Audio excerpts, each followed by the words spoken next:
The distant rumble of thunder echoed across the vast Dakota Territory plains as Fiona Dawson clutched the weathered letter in her trembling hands.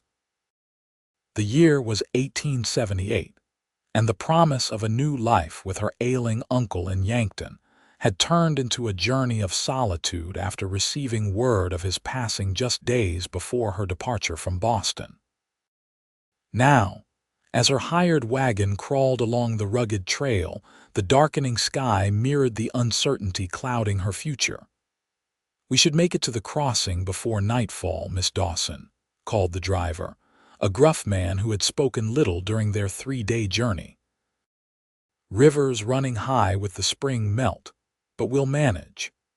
Fiona nodded absently, her thoughts drifting to the small inheritance her uncle had left, a modest homestead on the outskirts of Yankton that she'd never seen. At 22, with no family remaining in Boston after her parents' deaths from influenza the previous winter, the Dakota Territory represented her only chance for a fresh start.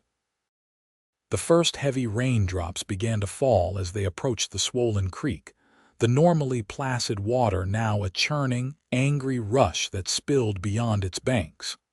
The driver cursed under his breath, assessing the crossing with narrowed eyes. "We'll have to chance it, miss. No shelter for miles, and this storm's only getting worse." Before Fiona could respond, he snapped the reins, urging the reluctant horses forward into the rushing water. The wagon lurched violently as the current grabbed at the wheels. The horses whinnied in panic, struggling to maintain their footing on the slippery creek bed.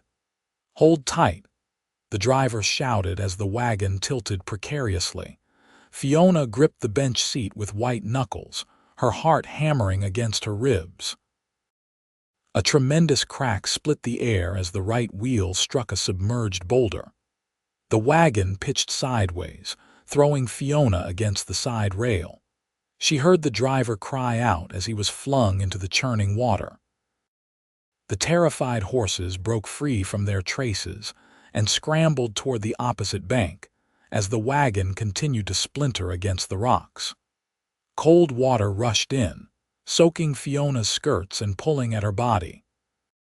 With desperate strength, she climbed toward the higher side of the tilting wagon, fighting against the current that threatened to drag her under.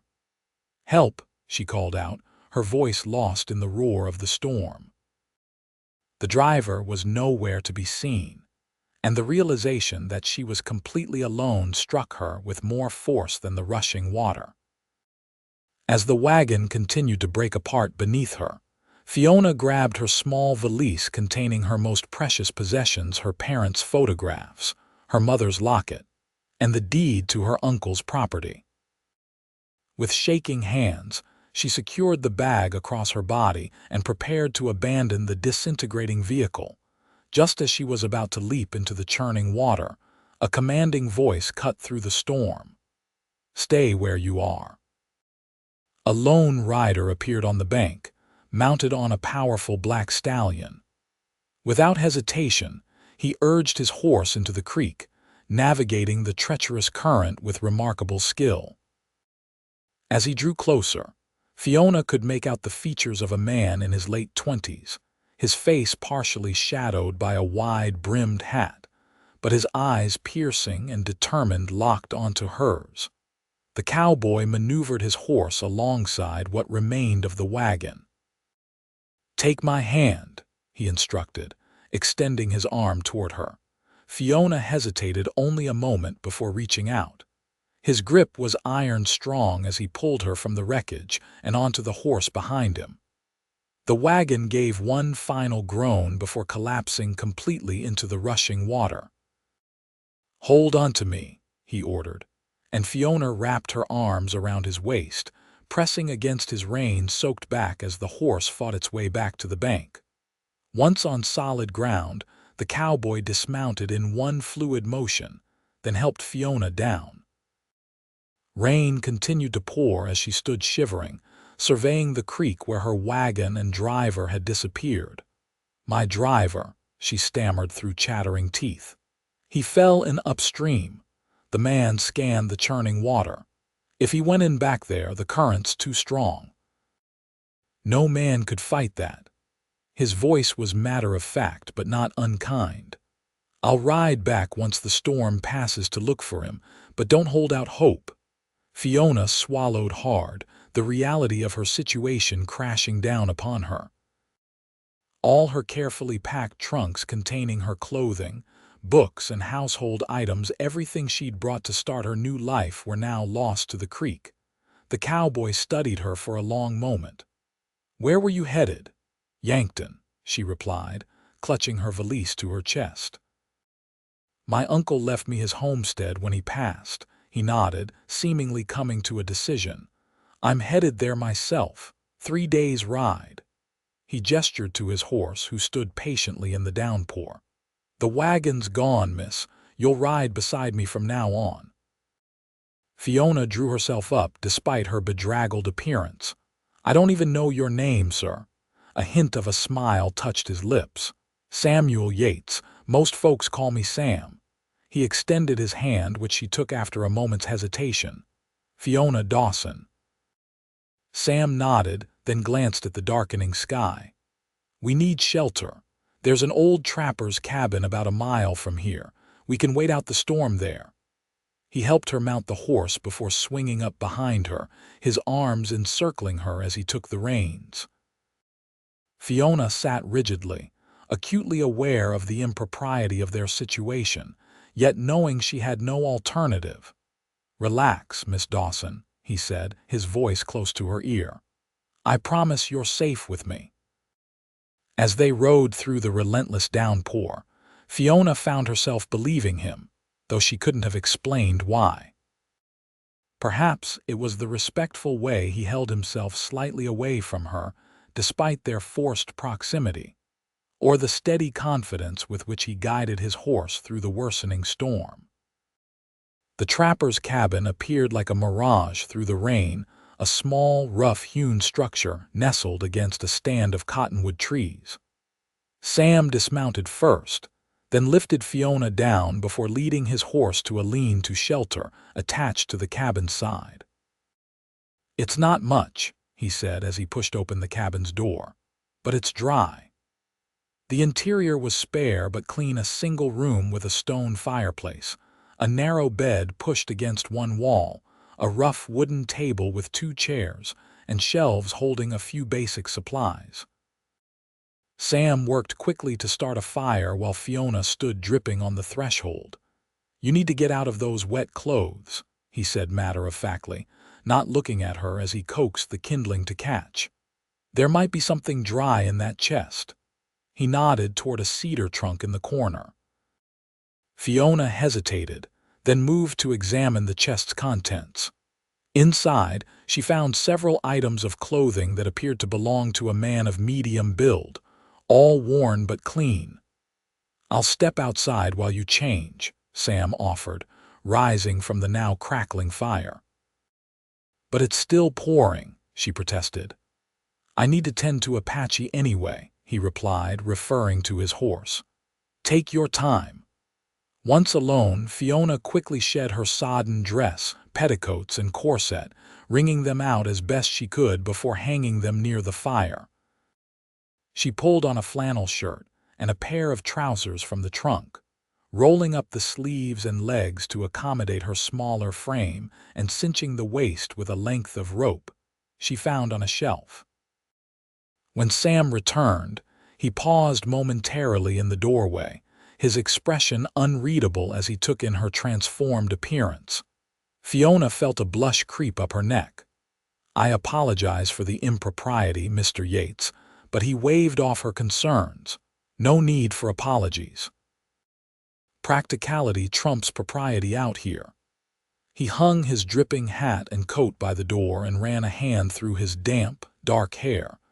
"Your clothes should dry by morning." As the evening wore on, the storm continued to rage outside while they shared a simple meal of jerky and beans that Sam produced from his saddlebags.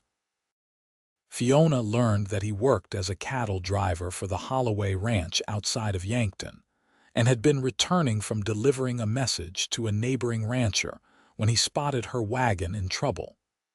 "And what brings a Boston lady to Dakota Territory?"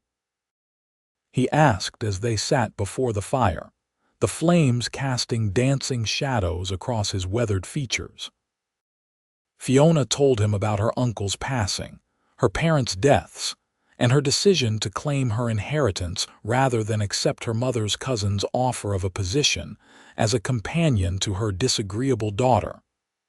"I've never been one to take the easy path," she admitted. "My father always said I had more courage than sense." Sam's lips curved into a smile. "Courage is a valuable trait in these parts." "What about you?" Fiona asked. "Have you always been in Dakota Territory?" A shadow passed over his face. "No, I grew up in Missouri, came west after the war." The way he said "the war" told Fiona all she needed to know. The Civil War had ended 13 years prior, but its ghost still haunted many. "I was just a boy when I joined up," he continued, his voice distant. 16, lying about my age, saw things no boy should see. He poked at the fire, sending sparks up the chimney. "Afterward, I couldn't go home, too many memories. So I headed west, worked cattle drives from Texas to Montana before settling here 5 years ago." Fiona sensed there was more to his story, perhaps a woman, a heartbreak, but she didn't pry. Everyone carried their private sorrows. She certainly had her own. As the night deepened, the question of sleeping arrangements arose. Sam immediately offered her the bed while he would take the floor near the fire. Despite Fiona's protests that she couldn't displace him in a cabin that wasn't even hers, he remained firm. "My mother would rise from her grave and tan my hide if I took a bed while a lady slept on the floor," he said with finality. That night, as rain drummed on the cabin's roof, Fiona lay awake thinking about the strange turn her journey had taken. She had left Boston seeking independence and a fresh start, and within days had lost everything except the contents of her valise, and found herself dependent on the kindness of a stranger.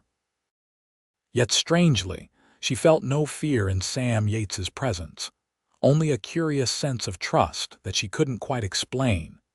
The storm broke sometime before dawn, and Fiona woke to the sound of birds and sunlight filtering through the cabin's single window. Sam was already up, tending to his horse outside.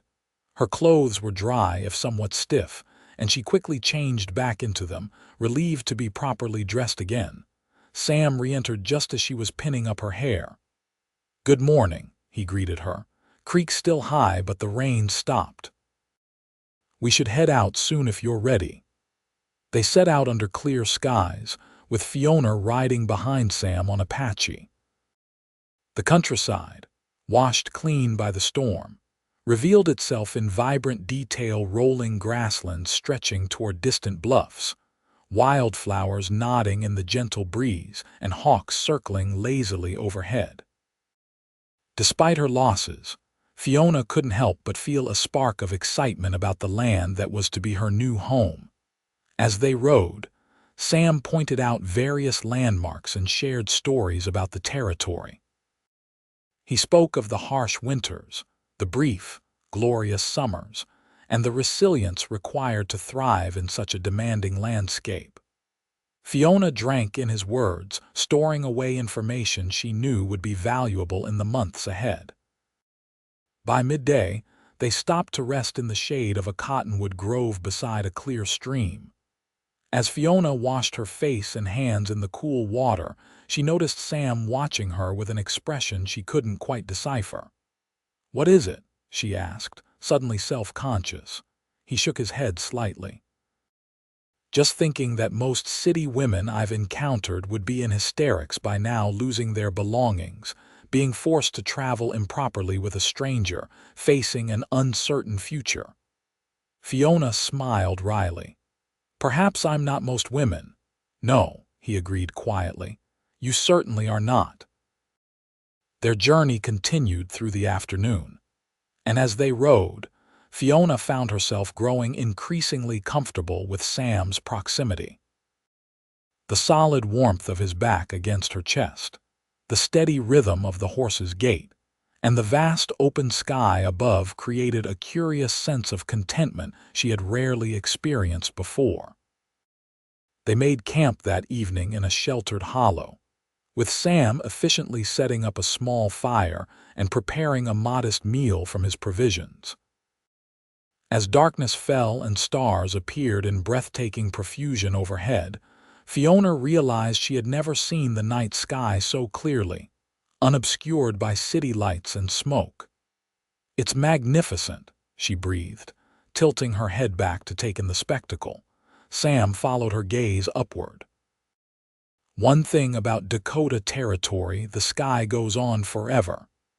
He pointed out various constellations, demonstrating a knowledge that surprised her. "How did you learn all this?" she asked. "My grandfather," he replied. "He was a sailor before settling in Missouri. Said a man who can read the stars will never truly be lost." That night, wrapped in the extra blanket Sam had provided, Fiona slept soundly beneath the vast canopy of stars, her dreams filled with open prairies and endless possibilities. The second day of travel brought them through increasingly populated areas, with occasional farms and ranches visible in the distance. Sam explained that they were approaching the more settled regions near Yankton, which had served as the capital of Dakota Territory until the previous year when the capital was moved to Bismarck. As they rode, they encountered other travelers, farmers hauling goods to market, a mail carrier on his regular route, and once, a group of Lakota on horseback who exchanged solemn nods with Sam as they passed. "You speak their language?" Fiona asked, noting the few words Sam had called out to them. "Some," he admitted. "Enough to be respectful, not enough to be useful. The Lakota have been pushed onto reservations now, but this was their land not so long ago." There was something in his tone regret, perhaps that spoke of a deeper understanding than most settlers possessed. By late afternoon, they had reached a small trading post where Sam suggested they stop for supplies.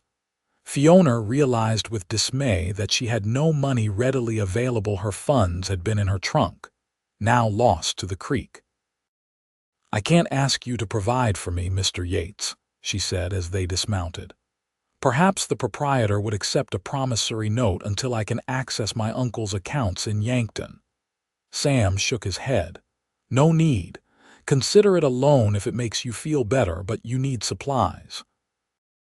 His tone brooked no argument, and Fiona reluctantly agreed.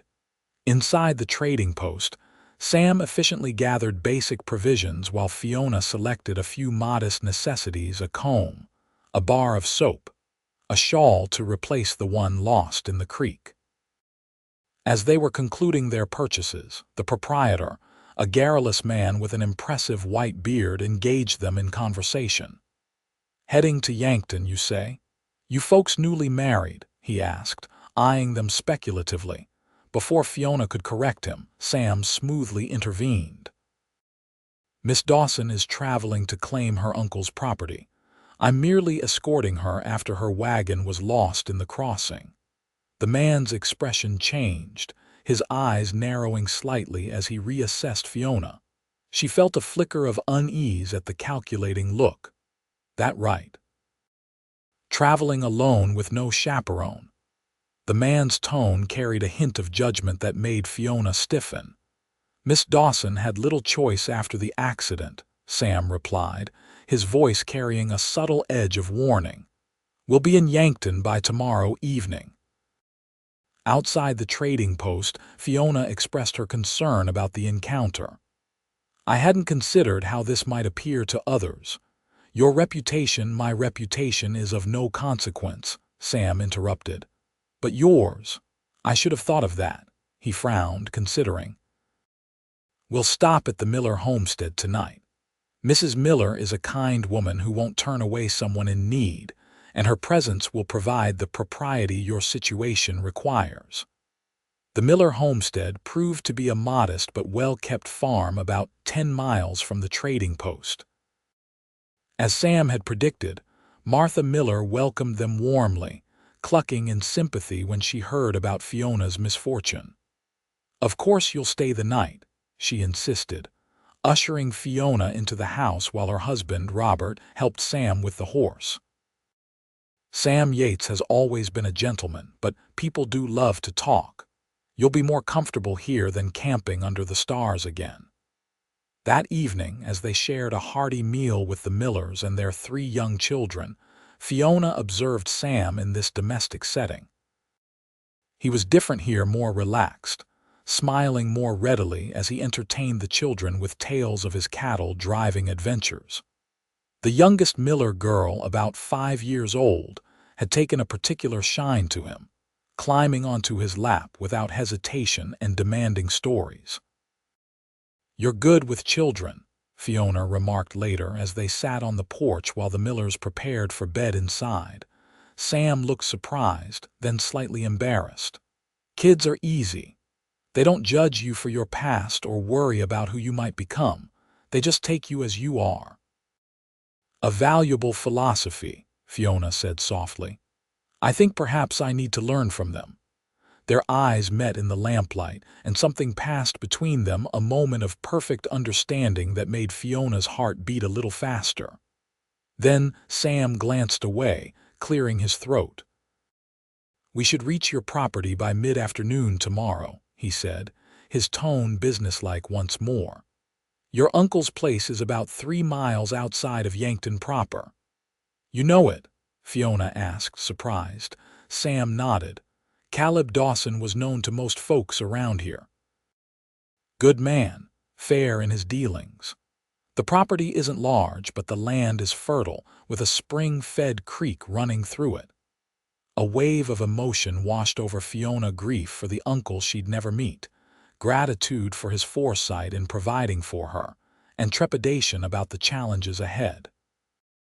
"I don't know the first thing about farming," she admitted.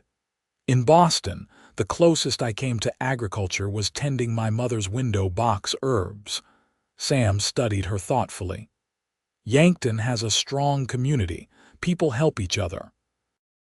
And your uncle's nearest neighbor, Widow Jenkins, is a formidable woman who knows everything worth knowing about growing things in this soil." His confidence in her ability to adapt was strangely reassuring, and Fiona went to bed that night with renewed determination to make this new life work, whatever challenges it might present. The final day of their journey dawned clear and warm.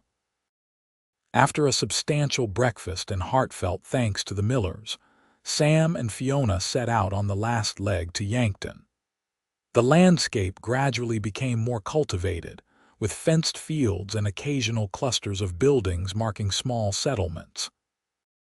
As they rode, Fiona found herself growing increasingly aware of the impending end of their journey. For 3 days, Sam had been her protector and guide, a steady presence in a time of upheaval. Tomorrow, she would be on her own again, facing the daunting task of establishing herself in this unfamiliar territory. "What will you do when we reach Yankton?" she asked, breaking a comfortable silence that had stretched between them.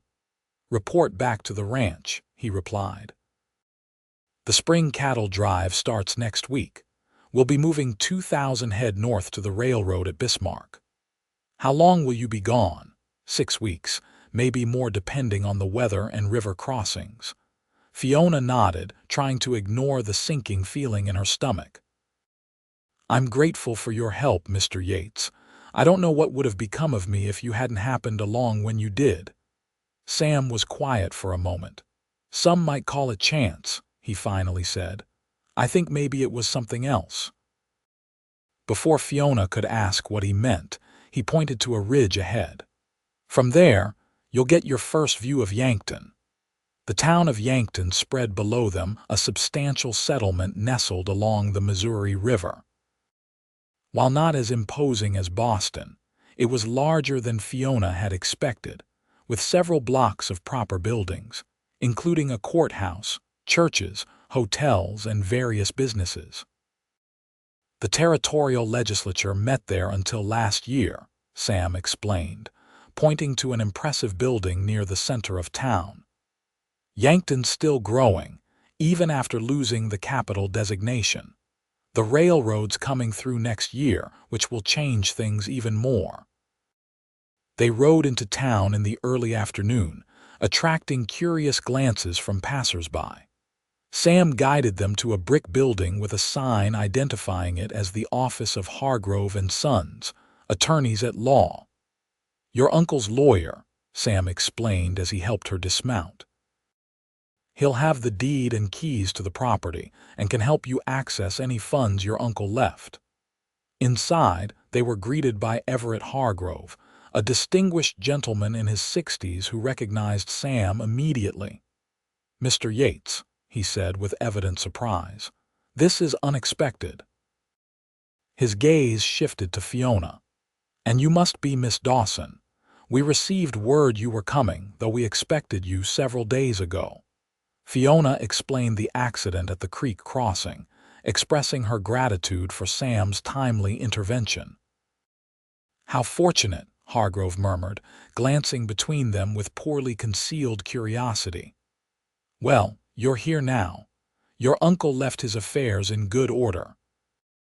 Over the next hour, Hargrove reviewed the details of Fiona's inheritance, the 20-acre homestead, with a modest but sound house, a small barn, and good water access. A sum of money in the Yankton bank sufficient to sustain her for at least a year if managed carefully, and various household items and personal effects. "Your uncle spoke often of his niece in Boston," Hargrove said kindly. "He regretted never meeting you, but he was proud of your education and independence. He believed you would thrive here." Fiona blinked back unexpected tears. "I hope to prove him right." With the legal matters concluded, Hargrove suggested that Fiona stay at the Yankton Hotel for the night, as it was getting late to continue to the homestead. Sam, however, proposed an alternative. "If Miss Dawson is agreeable, I think it would be better to reach the property before dark. She'll feel more settled seeing her new home today, and I can make sure everything is secure before leaving." Fiona readily agreed, eager to see the place that was now hers and reluctant to extend their parting any longer than necessary. After purchasing a few additional supplies in town, they set out for the final leg of their journey. The Dawson homestead appeared on the horizon just as the sun began its descent toward the western plains. From a distance, Fiona could make out a simple white farmhouse with a covered porch, a small red barn, and several outbuildings, all nestled in a gentle hollow with a line of cottonwoods marking the course of the creek Sam had mentioned. As they drew closer, details emerged: a well with a wooden cover, a small kitchen garden now overgrown but clearly once well tended, and a split-rail fence enclosing a yard where chickens might have once scratched. It was modest but well built, a place where someone had created a true home. They dismounted in the yard, and for a moment, Fiona simply stood absorbing the reality of her inheritance. This remote place, so different from the bustling streets of Boston, was now hers, her responsibility, her haven, her future. Sam watched her carefully. "What do you think?" "It's—" Fiona searched for words that could encompass her tumultuous emotions. "It's more than I expected. Uncle Caleb built something real here." "He did," Sam agreed softly. "And now it's yours to continue." They explored the property together as the afternoon waned. The house was simple but solid: a main room with a stone fireplace, a small kitchen with a cast-iron stove, 2 bedrooms, and a lean-to addition that served as a washroom. Everything was dusty from disuse, but fundamentally sound. Sam checked the barn and outbuildings, pronouncing them in good condition, while Fiona examined the garden, identifying plants beginning to emerge from winter dormancy. By tacit agreement, They worked together to open windows, sweep floors, and prepare the house for habitation. As dusk approached, Sam built a fire in the fireplace while Fiona arranged their newly purchased supplies in the kitchen. There was a curious domesticity to their actions, a harmony that made the work feel natural despite their brief acquaintance. "I should head back to town," Sam said finally, standing in the doorway as the first stars appeared. "You'll be all right here." The prospect of her first night alone in this unfamiliar place suddenly loomed large, but Fiona straightened her shoulders. "Yes, of course." "You've done far more than could be expected already." Sam hesitated, clearly reluctant to leave. "I'll check the locks once more," he said, moving to examine the door and window latches. "And here," he removed a revolver from his belt. "Do you know how to use this?" Fiona took the weapon gingerly. "My father taught me the basics, though I've never had cause to fire one." "It's loaded, 5 chambers," Sam explained. "I doubt you'll need it. Folks around here are good people, but just in case." His concern touched her deeply. "Thank you, Sam." It was the first time she had used his given name, and the sound of it seemed to hang in the air between them. Sam's expression softened, and for a breathtaking moment, Fiona thought he might step closer, might say or do something to acknowledge the connection that had grown between them over their brief journey. Instead, he reached for his hat. "I'll come by tomorrow before I head back to the ranch. Make sure you're settling in all right." "That would be kind," Fiona replied, working to keep disappointment from her voice. "Good night, then." "Good night, Miss Dawson." After he left, the house seemed impossibly quiet. Fiona busied herself making a simple meal from their supplies and preparing the larger bedroom for the night. As she worked, her mind kept returning to Sam, his steady presence, his quiet competence, the rare but transformative smile that changed his entire face when it appeared. It was foolish, she knew, to harbor such feelings after just 3 days. Yet there was something about him, something that resonated with her in a way no man in Boston ever had. Perhaps it was their shared experience of loss, or the straightforward honesty with which he approached life. Whatever the cause, she found herself anticipating his promised visit with an eagerness that both thrilled and unsettled her. That night, as she lay in her uncle's bed listening to the unfamiliar sounds of the Dakota countryside, Fiona allowed herself to imagine, just briefly, what it might be like if Sam were to stay not just for a night or a week, but permanently. The image came with surprising clarity, working the land together, building something enduring in this place, creating a life defined not by society's expectations, but by their own choices. Such thoughts were premature, perhaps even foolish. Yet as sleep finally claimed her, Fiona couldn't help but feel that her wagon's destruction had set her on a path she was meant to follow, one that might lead to a happiness she hadn't known to seek. Morning brought a flurry of activity as Fiona set about making the homestead truly hers. She began by thoroughly cleaning the main room and kitchen, then inventoried her uncle's pantry and cellar to determine what supplies she had and what she would need. To her relief, Caleb Dawson had been well prepared. The root cellar contained preserved vegetables and fruits, sacks of flour and sugar, and even coffee beans, all carefully stored to last through winter into spring. She was in the garden, attempting to distinguish between emerging vegetables and weeds, when the sound of hoofbeats announced a visitor. Fiona's heart quickened as she straightened, brushing dirt from her skirts, but it wasn't Sam who rode into the yard. Instead, a woman in her 50s, robust and practical-looking, dismounted from a sturdy mare. She wore a sensible riding skirt and carried a basket covered with a checked cloth. "You must be Caleb's niece," she called, approaching with a direct gaze and firm stride. "I'm Eleanor Jenkins. My place is just over that rise." She nodded toward the east. Thought I'd welcome you properly. Fiona Dawson, Fiona replied, extending her hand. It's a pleasure to meet you, Mrs. Jenkins. Widow Jenkins to most, a leaner to friends, the woman said, grasping Fiona's hand firmly.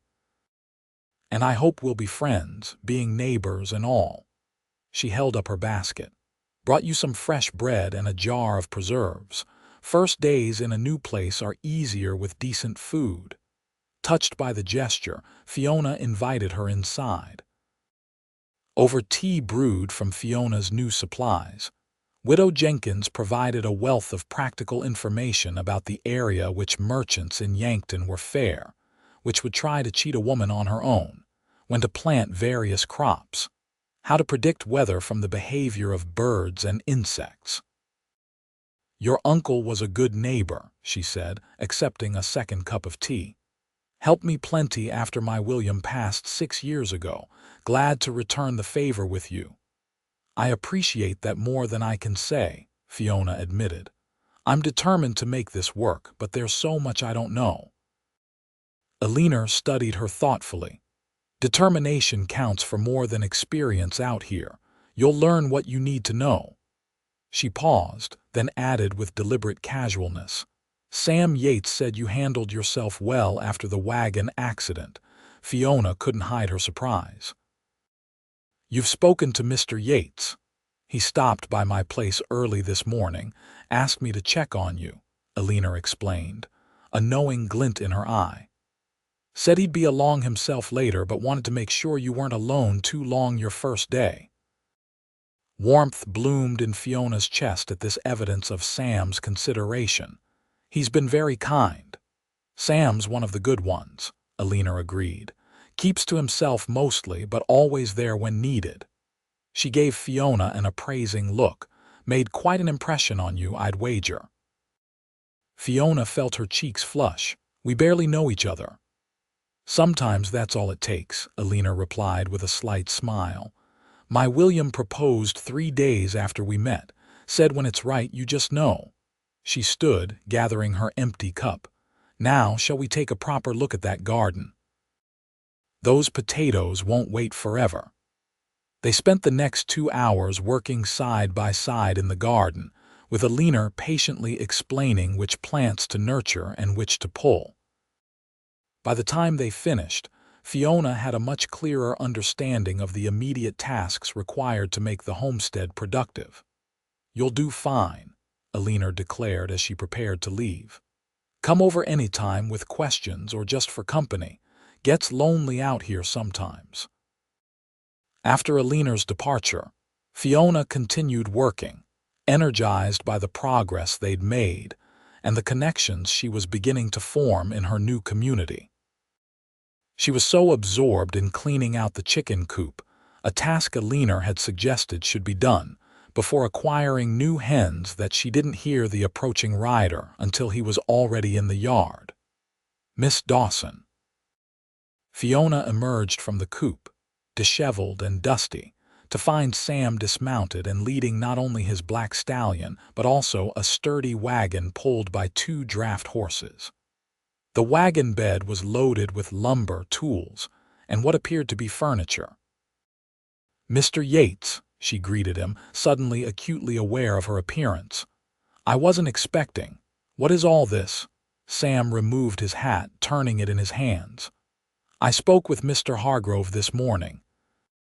Seems your uncle had ordered some items from the mercantile before he passed repairs for the barn roof, a new chair for the porch. He gestured to the wagon. They were paid for but never delivered. And I thought, he paused, seeming uncharacteristically uncertain. I thought you might need a few things to replace what was lost in the creek. Fiona approached the wagon, overwhelmed by this unexpected generosity. Among the practical supplies, she spotted a trunk similar to the one she'd lost, several bolts of fabric, and a beautiful rocking chair with a cushioned seat. Sam, I can't accept all this, she protested. The materials my uncle ordered, yes, but the rest, it's not charity, he said quickly. Consider it an advance against the property's future productivity. Yankton's growing. They'll need what this land can produce. Fiona recognized the fiction for what it was, a way to help her without wounding her pride, and felt a surge of affection for this man, who understood her so well after such a short acquaintance. "Thank you," she said simply, knowing any further protest would only embarrass them both. "I don't know how I'll ever repay your kindness." Sam's expression softened. "Seeing you make this place thrive will be repayment enough." For the remainder of the afternoon, they worked together, unloading the wagon and organizing the supplies. Sam insisted on beginning repairs to the barn roof immediately, while Fiona arranged the new household items and prepared a more substantial meal than she'd originally planned. As they worked, they talked about the property's potential, about life in Dakota Territory, about the changes coming with the railroad's expansion. Sam shared stories of cattle drives and frontier justice, while Fiona described Boston's cultural life and the advances in science and medicine she'd read about in Eastern newspapers. There was an ease to their conversation, a natural flow that made the hours pass swiftly. By the time the sun began to set, the barn roof was patched, the new rocking chair graced the front porch, and a sense of accomplishment hung in the air. Over a simple but satisfying supper of beans, bacon, and Aliner's fresh bread, Fiona finally asked the question that had been on her mind all day. "When do you leave for the cattle drive?" Sam set down his fork. "Day after tomorrow. Early." "So soon," Fiona murmured, trying to hide her disappointment. "It's good timing in a way," Sam said. "You'll have the spring and early summer to establish yourself here, get to know the community. By the time I return, you'll be fully settled." The implication that he intended to see her again after his return hung unspoken between them, filling Fiona with quiet hope. "I should go," Sam said as they finished the meal, though he made no immediate move to rise. "It's getting late." "Yes, of course," Fiona agreed, equally reluctant. They stood together on the porch in the deepening twilight, neither quite ready to say goodbye. Fireflies had begun to appear in the yard, their gentle lights blinking in the gathering darkness. "I've never seen fireflies before," Fiona admitted, watching their dance with childlike wonder. "They come every year around this time," Sam replied, his voice low. "Like they're celebrating the return of warmth." Their eyes met in the soft light from the house's windows, and Fiona felt something shift between them, a boundary crossed, a decision made. "Fiona," Sam began, taking a step closer. "I know we've only just met and you hardly know me, but I do know you," she interrupted softly. "Perhaps not the details of your life, but I know what matters: your character, your kindness, your strength." Sam's hand came up to gently touch her cheek. "I haven't felt this way in. I don't know if I've ever felt this way." "Nor I," Fiona whispered, her heart pounding when he kissed her. It was gentle and questioning at first, then deepening as she responded. His arms encircled her waist, drawing her closer, while her hands found their way to his shoulders, then the nape of his neck. When they finally parted, both slightly breathless, Sam rested his forehead against hers. "I should go," he said again, though his arms remained around her. "You could stay," Fiona suggested impulsively, then blushed at her own boldness. "I mean, not I have a spare bedroom. It's late and you've worked so hard today." Sam studied her face in the dim light, then slowly shook his head. "Not tonight, not yet, when I return from the drive." "If you still feel the same, we'll have time to decide what comes next."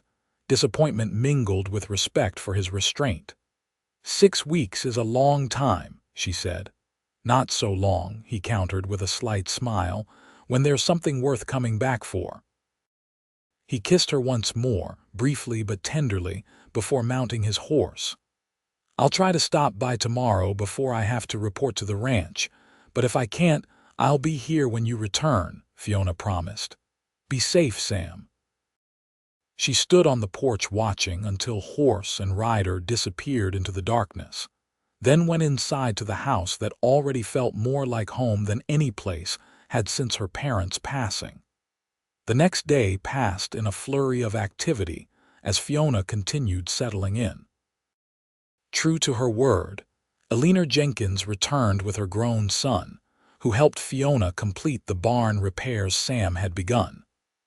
By afternoon, they had also identified what would be needed to restart the chicken coop and plant a proper vegetable garden. "Jacob can drive you into Yankton tomorrow," Eleanor offered as they finished the work. "You'll need those chickens sooner rather than later if you want eggs this summer." Fiona accepted gratefully, wondering if she would see Sam in town. But the day ended without his promised visit, and she told herself not to be disappointed. He had responsibilities to the ranch, preparations to make for the long drive ahead. Their time would come. The weeks that followed were among the most challenging and rewarding of Fiona's life. With Eleanor's guidance, she established her garden, acquired 6 laying hens and a rooster, and began to understand the rhythms of rural life. The physical work was exhausting but satisfying, giving her a sense of capability she'd never experienced in Boston's drawing rooms. Twice a week, she ventured into Yankton for supplies and to sell eggs and early vegetables at the town market. Gradually, she met more neighbors and townspeople, building a network of acquaintances who accepted her presence with increasing warmth. Through it all, she thought of Sam, wondering where he was on the trail, whether he was safe, if he thought of her as often as she thought of him. At night, she would sometimes sit in the rocking chair on the porch, watching the fireflies and imagining his return. 4 weeks into Sam's absence, a powerful spring storm hit the region. Rain fell in torrents for 2 days, turning the creek behind Fiona's property from a gentle stream into a roaring channel. As the water rose dangerously close to her garden, Fiona worked frantically alongside Eleanor and Jacob to divert the flow with sandbags and improvised levees. By the storm's end, they had saved most of the garden, though the chicken coop had been partially flooded, forcing Fiona to relocate her birds temporarily to the barn. As she surveyed the damage the following morning, exhausted but relieved it hadn't been worse, Eleanor approached with an unusual expression. "Rider coming," she said simply, pointing toward the western approach. Fiona's heart leapt, but as the figure drew closer, she realized it wasn't Sam. Instead, a young cowboy she didn't recognize rode into the yard, his clothes mud splattered from the recent storm. "Miss Dawson," he called, dismounting. "Yes," she replied, apprehension crawling up her spine at his grave expression. "I'm Jim Collier from the Holloway Ranch." "Boss sent me to find you." The young man twisted his hat in his hands nervously. "It's about Sam Yates." The world seemed to tilt beneath Fiona's feet. "What's happened?" "There was an accident at the river crossing," Jim explained. "Flash flood from the storms." Sam was helping get a steer unstuck from the mud when the bank gave way, swept him downstream pretty far before they could get to him. "Is he?" Fiona couldn't form the question, terror clenching her throat. "He's alive," Jim assured her quickly, "but hurt bad. Broke his leg, maybe some ribs too. They've brought him back to the ranch, but the doc says he needs proper care." Relief flooded through her, followed immediately by determination. "I'll come right away. Give me a few minutes to pack some things." Eleanor, who had been listening quietly, stepped forward. "I'll look after your place, Fiona. Take whatever time you need." Within the hour, Fiona was on the road to the Holloway Ranch, riding beside Jim Collier. The journey took most of the day, with the muddy trails slowing their progress considerably. By the time they reached the ranch, a substantial operation with a main house, bunkhouse, and several outbuildings, twilight was falling. Frank Holloway, the ranch owner, met them in the yard, a burly man with a weathered face and direct manner. "Miss Dawson, appreciate you coming." Sam's in the guest room. "Doc's been by, set the leg, but says Sam'll need watching for fever." "Thank you for sending for me," Fiona said, dismounting stiffly. "I'd like to see him now, if I may." The room was dim, lit only by a single lamp turned low. Sam lay motionless on the bed, his right leg splinted and bandaged, his face pale beneath a day's growth of beard. As Fiona approached, his eyes fluttered open, confusion giving way to recognition. "Fiona," his voice was raspy, disbelieving. "Am I dreaming?" She sat carefully on the edge of the bed, taking his hand in hers. "No dream. Mr. Holloway sent for me." A weak smile touched his lips. "Told him not to bother you." "I'm glad he ignored you," she replied, blinking back tears of relief at finding him alive if battered. "How do you feel?" "Like I lost an argument with the Missouri River," he quipped, then winced as he tried to shift position.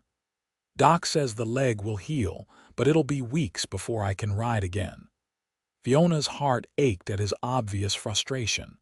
Sam was a man defined by movement, by work, by self-sufficiency. Being confined and dependent would be its own kind of torture for him. "Then I'll stay until you're well enough to return to work," she decided aloud. "You can't," he protested. "Your homestead is being looked after by Alina Jenkins," Fiona interrupted firmly. "The garden's planted, the chickens are laying, and nothing there needs me more than you do right now." Sam's expression softened. "I've thought about you every day on the trail," he admitted quietly. "Wasn't supposed to see you like this, though." "Life rarely goes as planned," Fiona replied, smoothing a lock of hair from his forehead. "We adapt." Over the following days, Fiona settled into a routine at the Holloway Ranch. Mornings were spent helping Mrs. Holloway with household tasks. Afternoons devoted to tending Sam as he began the slow process of recovery. The doctor visited twice more, pronouncing the leg healing well but warning that complete recovery would take months rather than weeks. As Sam's strength gradually returned, they spent long hours in conversation, delving deeper into each other's pasts, hopes, and beliefs than had been possible during their brief initial acquaintance. Fiona spoke of her childhood in Boston, her parents' progressive views on education for women, and her struggle to find purpose after their deaths. Sam shared more about his experiences during and after the war, the nightmares that still occasionally plagued him, and his journey west in search of peace.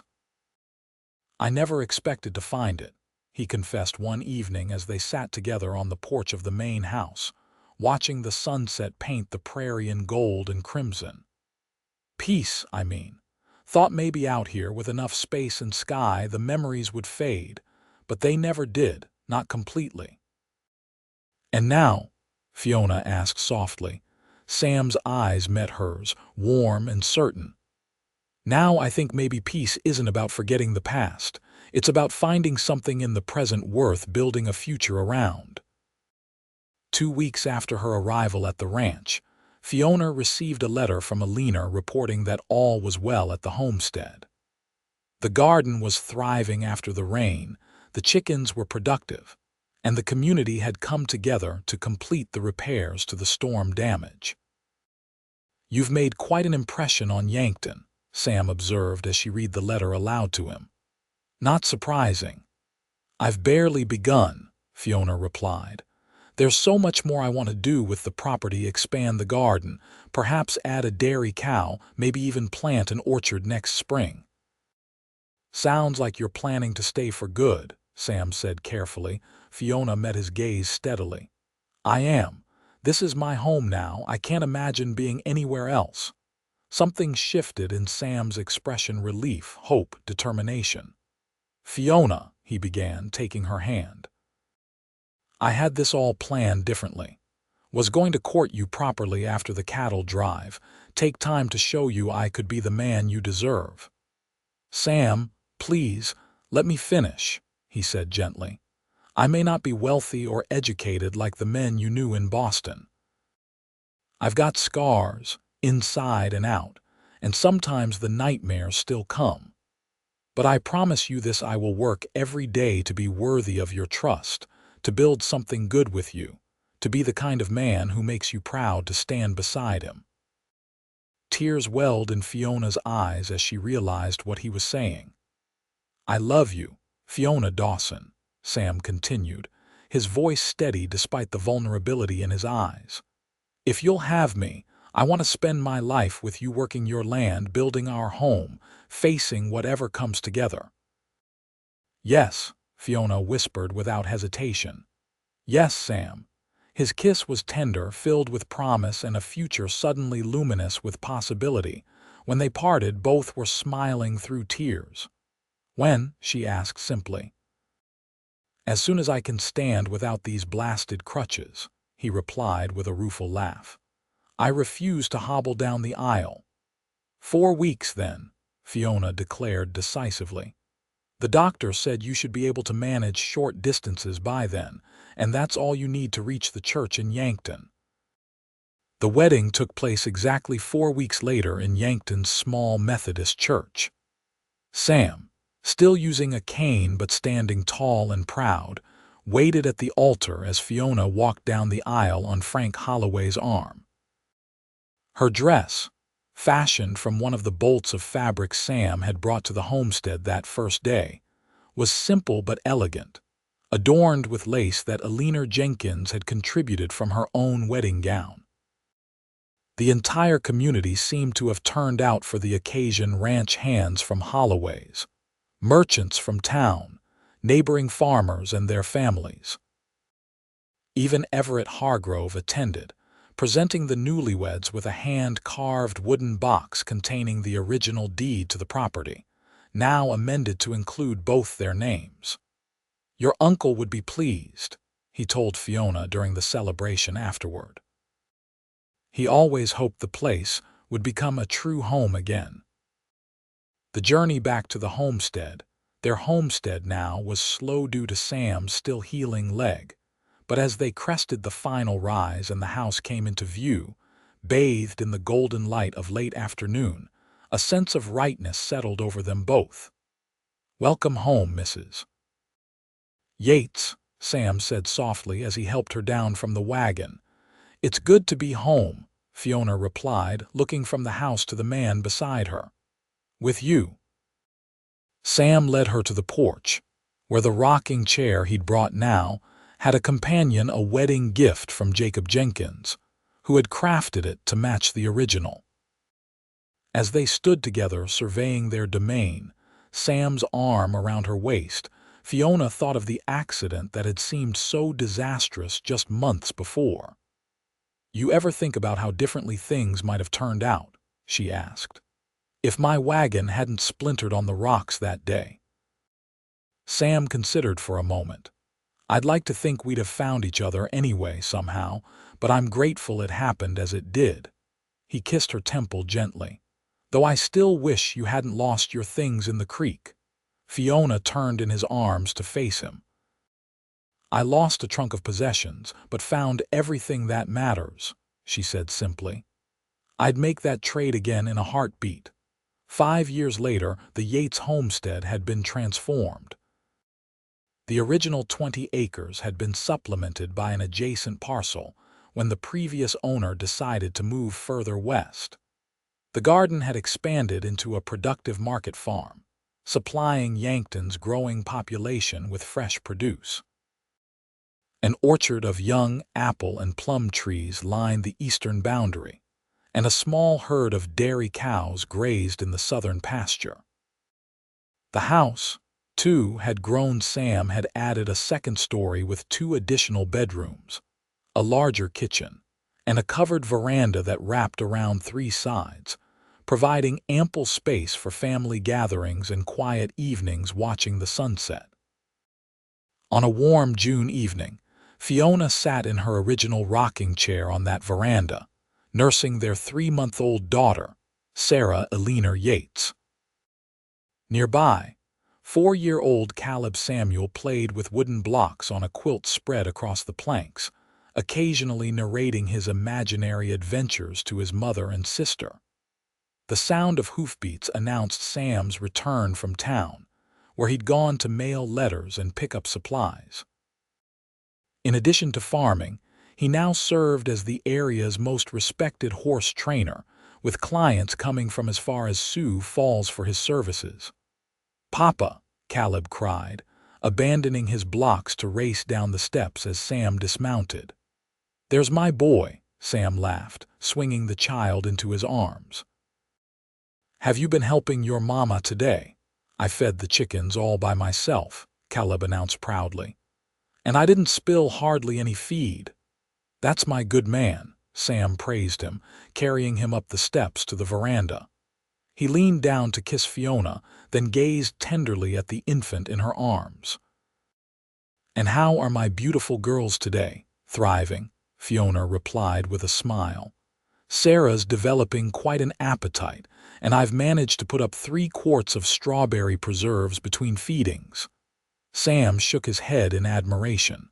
"I don't know how you do it all."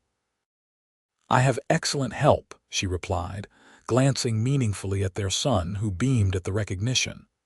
"Did you see Eleanor in town?" "I did. She sends her love and says she'll be by tomorrow to help with the canning." Sam settled into his rocking chair beside her, pulling Caleb onto his lap. "I ran into Jim Collier, too. Frank Holloway's talking about retiring, turning the ranch operations over to his son." "After all these years," Fiona mused, "will you miss working with him on the spring drives?" Sam considered the question. "Some aspects, yes. The camaraderie, the open country. But not enough to trade a single day of this life we've built." He gazed out over their prosperous homestead, then back at his family. "Not a single day." As twilight deepened into dusk, fireflies began to appear in the yard, the same natural wonder that had enchanted Fiona that first evening with Sam. Now, they delighted Caleb, who wiggled down from his father's lap to watch their dance from the edge of the veranda. "Look, Papa. They're like tiny stars." "They sure are, son," Sam agreed, his hand finding Fiona's as they watched their firstborn's wonder. Later, with both children asleep and the house quiet, Sam and Fiona stood together on the veranda, his arms encircling her from behind as they gazed up at the vast Dakota sky. "Any regrets?" he asked softly, a question he posed on occasion, as if still amazed by his good fortune. Fiona turned in his embrace to face him, seeing in his features the same steadiness and warmth that had drawn her to him that fateful day by the flooded creek. There were a few more lines around his eyes now, a touch of silver at his temples, but his gaze still held the same mixture of strength and tenderness that had captured her heart. "Only that we can't go back and tell our younger selves how well it all turns out," she replied, rising on tiptoe to kiss him. "The wagon splintering was the best thing that ever happened to me." Sam smiled against her lips. "To us," he corrected gently. "The best thing that ever happened to us." As they stood together under the star-filled sky, surrounded by the home and life they'd built together, Fiona silently blessed the storm, the broken wagon, and the twist of fate that had brought this man into her life when she needed him most. What had seemed like disaster had been the beginning of a journey far more wonderful than any she could have imagined when she left Boston 5 years before. Some might call it chance. But like Sam had said that day long ago, she thought maybe it was something else, something like destiny. Or perhaps simply the extraordinary, ordinary magic of 2 hearts finding exactly where they belonged.